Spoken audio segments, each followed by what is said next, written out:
us here. Big shout out to Jackson here for getting all this set up. So grateful to you for doing this. For everybody that showed up, thank you so much. To the other speakers who showed up, thank you all so very much for being here. It's such a wonderful thing for us to come together and engage as Christians in matters of civics. In matters of coming together as a people, as a community, something that crosses borders, right? But that still brings us all together. So tonight I'm going to start off with a story. This is just my personal story, but it leads into what my message is going to be about. So I was in Iraq in 2004.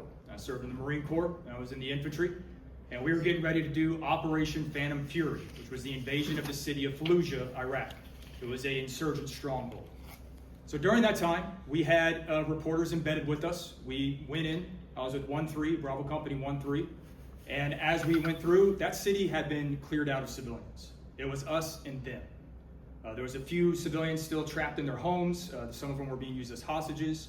Whenever we found them, we gave them plenty of food and water, and we marked their homes to know where they were, and they were followed up with afterwards as we pressed on. So as the weeks went by, the nature of war being what it is, the bodies started piling up. There was bodies in the streets, and our opponents, our enemies, were burying their dead in shallow graves in the homes of people whose homes they took over, and booby-trapped and rigged to explode if we walked in. Many times we had to be careful going over these shallow graves. They would be marked with their firearm and a palm. And so the reporters that were with us were recording that, and they were sending it back home to report on what these people were doing. There was a whole collection of other stories they could have sent as well. So after a couple of weeks, they would go back to the rear, they would do the reports, and they'd come back out with us. Well, one of the reporters that was attached to my unit came back extremely upset. He let us know that he had quit his job. And we asked him why. Well, the footage that he recorded of our unit coming across these graves and discovering what was going on had been twisted by the media back home to say that my brothers in arms were killing civilians and those families were burying their dead in their front yards. So I thought that was a bit much, but this was coming from the reporter himself. It made me very upset. It made all of us upset. It drove us nuts. But it is what it was. We had a battle to get through. When I got home, it was confirmed whenever I had to defend my brothers when I got home over what we did in Fallujah. These things go on. For me, I could never trust the media again. Still don't to this day. Now that's just my own personal anecdote, right? We can name all kinds of things, from Russiagate, Hunter Biden's laptop, COVID, covering mass riots and how terrible that was. All of these things, and just a litany of other things, have made it very clear we cannot trust the media that I grew up with, right? And it's changed so much just in these last couple of years. So how do we as Christians handle ourselves in this world? How do we get our information? How do we engage with the media in a time where truth and integrity is just so passé? How do we do that? And that's what we're going to talk about today. So my name is Will Campbell. I'm the candidate for the Texas House for District 109. So that's basically Dallas County south of 20 from Cedar Hill to Seagoville. And so I was in the Marine Corps for 10 years, served in both Iraq and Afghanistan as an infantryman. I've trained about 1,600 Marines and about 600 foreign law enforcement and military in infantry tactics, techniques, and procedures. After getting out of active duty, took my wife and my 4 kids, moved back home to Texas. And I've done a lot of things since. I tried to start my own business. I was a plumber's apprentice. I grew to managing 400 locations nationwide. And now I'm a consultant helping universities, county governments, city governments take care of their assets and their facilities. And that's what I do for a living, working from home. Right? I don't tell you these things to toot my own horn. Right? I got an MBA from UNT, for example. I graduated from DBU right here. I've got 2 masters, one in theological studies and one in Christian ministry. So when it comes to our faith, I take it very seriously. And we were talking about apologetics just a moment ago. That's very important to me. It's something I have a passion for. Right? But I tell you these things because of what I'm going to be talking about. I want you to know who I am. Who is this dude up here talking to you? You have to check your sources. You have to know who it is that is communicating with you and talking to you about these things. All right? So 3 things that we're going to talk about. 3 questions that I want to try to answer for you and that you'll be able to take with you when we leave here today. Number 1, how do I gather information as a Christian so I can make good moral decisions in my life? Number 2, how do I discern the truth when the media is so corrupted? And number 3, how do I gain wisdom so I don't repeat mistakes of the past? So these are the three questions we're going to argue or discuss today. And here's something I want you all to remember as I go through this whole conversation. In the Bible, there's a repeated theme. Whenever the Israelites would sway and turn away from God and the prophets were sent, there's a consistent theme that has to always be present. Truth, justice, and righteousness in the land. When those three things were not present, God's judgment came. So I want you all to remember that. Truth, justice, and righteousness in the land.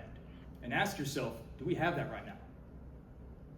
So with that, let's cover the first question, gathering information. Well, we spend our day, every day, gathering information. It's what we are. We're human beings. As we're looking around right now, there's information going into our brain. Now, that information we collect is going to affect us. It's going to have an impact on us. And it kind of makes you wonder as you're sitting there scrolling through your phone, all that information that you're collecting, what is it doing to you? What's happening to you? Think about all those topics I talked about before, how it affected people's decisions, right? Proverbs 14:15. The simple believes everything, but the prudent gives thought to his steps. This particular verse, simple as it may seem, is pretty important. And it's something we all need to be aware of. Are we being simple? Or are we actually being careful with what we do? This proverb is a direct command about practicing critical source evaluation. I know, big word to get out of a simple verse. But hey, these are things we got to think about in modern times. It's not skepticism born out of cynicism. That's not what this is about. It's prudence born of wisdom. Now, all that this is talking about, and I'll go over a couple of things here, is understanding how to evaluate your sources. When you're trying to get information about something that's going on, don't trust one source, right? And I'm including Christian sources at that. I'm sure everybody's heard plenty of things about what's been going on with Christianity today, right? That isn't exactly showing very much a Christian worldview nowadays. We've got to be able to go to multiple sources. And as you go through those multiple sources, you're going to see where the facts are that they cannot avoid talking about, else they lose the narrative. So when you get multiple sources, you can see where those facts are, and you have to use those facts that you're able to glean out of that to make your choices, to make your decisions about what it is you have to think about and what it is you have to do in your own situation. So here's 1 John 4:1-6. It contains, Beloved, do not believe every spirit, but test the spirits to see whether they are from God. For many false prophets have gone out into the world. And it's not just false prophets in the Christian world. There's false prophets in the conservative movement. And the other speakers have already spoken about them tonight. Deuteronomy, Matthew, Corinthians, they all talk about this same thing. On the testimony of 2 or 3 witnesses, a matter shall be established. That's not just in law. That's in how we engage in life and gathering information and trying to learn and understand things. When certain situations happen, don't just go to one person who might be your buddy that was involved. Go talk to other people, right? That's the benefit of going out there and asking these questions on college campuses. Get to see their worldview, because the more you understand of their worldview, the more you can break it down. And the more you break it down, the more lies you can expose and the more truth you can help them find. So it's important that you use multiple sources. I do highly encourage you to leverage AI. It is a tool. And as with all tools, you must give it instruction. Somebody, when I was younger, gave this comment that's so true. Computers are the dumbest things in the world. You literally have to tell them everything what to do. Right? You have to click here, click there, and it'll finally do what it is you're telling them to do. AI is the exact same thing. You give it instructions. Some of the things I'm telling you today, this is what I do. I give it instructions about understanding logic, reason. Don't fabricate things. Go to multiple sources. If you can find the data, give me the data. If you can find the original recording, give me the original recording. If you can give me the actual quotes and words of these people, give it to me. Give me the law. Give me the financial statements. And it can do that if you direct it to that and be able to use it to gather information. Now, information is not everything. So let's move into discerning truth. Once you have the information, you got to find those facts. Like I said, how do we do that? So there's a couple of things I want you all to keep in mind here. Micah 6:8. What does the Lord require of you but to do justice and to love kindness and to walk humbly with your God? Be humble. You don't know everything. Neither does anybody else around you. Isaiah 59:14-15 warns of a society in collapse. Justice, which we just talked about, is turned back, for truth has stumbled in the public squares. In Proverbs 23:23, buy truth and do not sell it. That doesn't mean that you don't talk about it. It means if you have to go and buy it in order to get the truth, go buy it and get that truth. And then later on, Zechariah 8:16 tells us what to do with it. Speak the truth to one another. And this is a recurring command, not a suggestion. So all these commands about seeking truth raise an important question. As we all know, Pontius Pilate, standing before Jesus himself, asks, what is truth? We all come to that point in our life. We all have to recognize it. We all wonder. Right? And so allow me to provide you with a definition. And this is what I found to be accurate in all my exploring of things.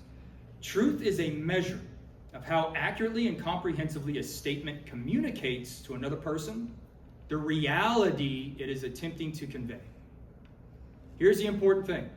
There's no such thing as your truth. There's no such thing as my truth. There is only the truth. But there are perspectives of truth. This is why multiple sources are so important. This is why it's 2 or 3 witnesses. Whenever you go up on the stand in a courtroom, the lawyers bring different witnesses because from each person's perspective of a given event, they may all have slight variances. We're not worried about the variances. We're about what's consistent. What is the consistent story that's there in each of them? And whenever that aligns with reality that happens, you're able to know what the truth is. And as you hear more and more, you'll come to discover what the reality is, just as it is with the Bible.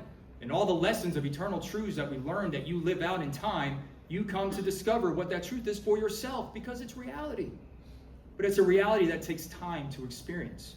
And you have to be patient and humble and focused. So our perspectives are limited. We are finite human beings. We can't know everything. We don't have an awareness of everything at all time. You have to be aware of that.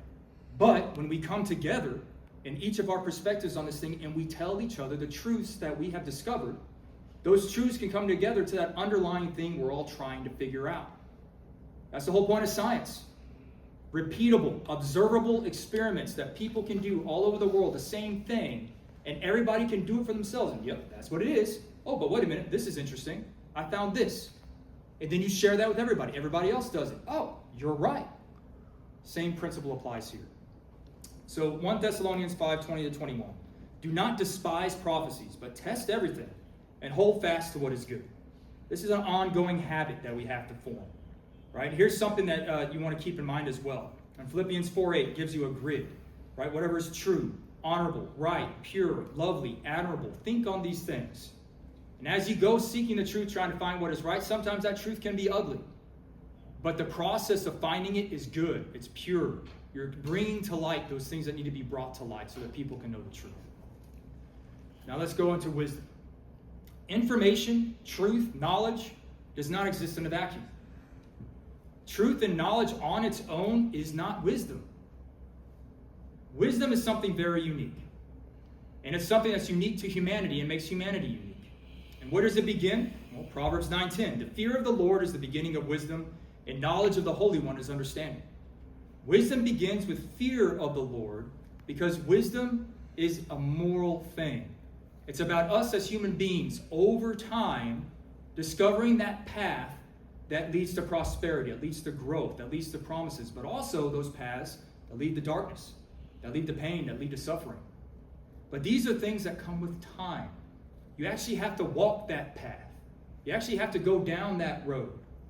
But here's the thing. There's thousands of people that have come before you. God has been working, through Christ at least, for 2,000 years. And for all of us who are followers, we know he was there at the beginning and all the way till now. So it hasn't just been those 2,000 years. And nothing has changed. Human beings are still the same as we were. Now sure, our creations, our technology, these things have changed. We haven't. These truths are eternal. So when it comes to these things, Proverbs 11:14, where there is no guidance, the people fall. But in a multitude of counselors, there is safety. Proverbs 15:22, without counsel, purposes are disappointed. But in the multitude of counselors, they are established. Right? James 3:13-18 tells us how to identify the wise among us. The wisdom from above is first pure, peaceable, gentle, open to reason, full of mercy and good fruits, impartial and sincere. And that is the test. In the counsel if the counsel you're receiving is bitter or self-serving or self-righteous, like so many in the podcast world, right? That ain't wisdom, y'all. All right? The wisdom comes from the heart. It comes from God. We are made in God's image. That's why we can know wisdom, and it's a unique human thing because it's what ties us to God. It's those eternal truths we must seek after. So surround yourself with wise people. Learn from history. Read the books of the past that are facts, not just nonfiction. Not just fiction, but read nonfiction. Learn about things. Learn from history so you don't make those same mistakes. So you remember, I talked about this thing that you see all throughout the Bible. Truth, justice, and righteousness in the land. And I want to bring this home for us here talking about America and what we do here. Who here remembers Superman? The original, the OG. What was his slogan? You all remember? Truth, justice, the American way. Fighting for truth, justice, and the American way. Ah, how familiar. The American way. What is that? Well, it's what our founders intended. Free people being able to live their lives seeking after God, living the eternal truths of the Bibles for their own and for the benefit of those around them, living every day serving one another and being free to do that, to bring about righteousness in themselves through following Christ and seeking after him. And that is what brings truth, justice, and righteousness into the land. And that's what it is that we need to be able to do. So let me bring this all home. How do we gather information? Use more than one source. Use the tools that are available to you. When it comes to AI, take these instructions, take these guides, tell it this is what you do, and it will do it for you. And it can assist you in this process. But AI is like a librarian, guys. It is not an oracle. You need to seek that wisdom, right? We got to learn how to discern truth. Remember the definition. Truth is a measure of how accurately and comprehensively a statement conveys the reality that it's trying to describe. Reality is the key. I love this phrase that's coming up with Gen Z. Get out, touch grass. I hear my son say it all the time. But it's so true. Turn off the feed. Turn off the TV. Get rid of Netflix. For the love of God, get rid of Netflix. Right? And get outside and talk to people. Experience the world. Live it out. So that you can see the truth that the Bible shows us in the way that we live with one another and how we live together. And then how do we gain wisdom? Surround yourself with a multitude of good people. Get to know your pastors, your mother and your father. Listen to them. They're begging for you to ask them questions. Do so. Build a network of people that know more than you. If you got a career, you want to have a mentor. You want to have somebody that can guide you along the way. Seek the wisdom here at university. That's what you're here for, right?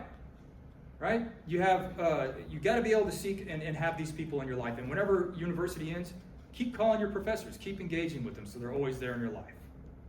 So from the beginning of Scripture, God repeats one command over and over again. Seek truth, seek truth, seek truth, seek truth. And then he sent Jesus. And Jesus said, I am the way, the truth, and the life. No one comes to the Father except through me. He gave us the truth right there. Ephesians 4 tells us God gave apostles and prophets and evangelists and shepherds and teachers to equip the saints. It's all of us. It's not some high clergyman. It's all of us. We need to equip each other so that we may no longer be children tossed to and fro by the waves and carried about every wind of doctrine, by human cunning, craftiness, and deceitful schemes. The media, the algorithm, your social media, all of that. Rather, speaking the truth in love, we are to grow up in every way into him who is the head, into Christ. We are not meant to be passive participants in civilization. As those who follow Christ, we are to make civilization bend to Christ, to seek after Christ, to pursue him all the days of our life. There are tons of good people out there doing the hard work. They're doing real investigations. They're bringing the truth to light. They're using the tools that are out there to expose all this corruption and fraud that's been going on. And we're seeing all this stuff come to a head. Join them. Become them. Be someone who's actively participating and engaged in getting the truth out there every time you discover it. And for anyone here tonight who has not yet given their life to Jesus, please consider this man who died for your sins, who calls us to seek the truth. And seek after him. And just as he did for me, he will also do for you and reveal himself to you and guide you on the path that you are to go. So I'll leave you with Philippians 4:8. Whatever is true, whatever is honorable, whatever is right, whatever is pure, whatever is lovely, whatever is admirable, if anything is excellent or praiseworthy, think on these things. That is our calling. That is how we serve. That is how we are to live. And that is how we are to lead. Thank you all so much for coming out tonight. God bless you. God bless the state of Texas. Thank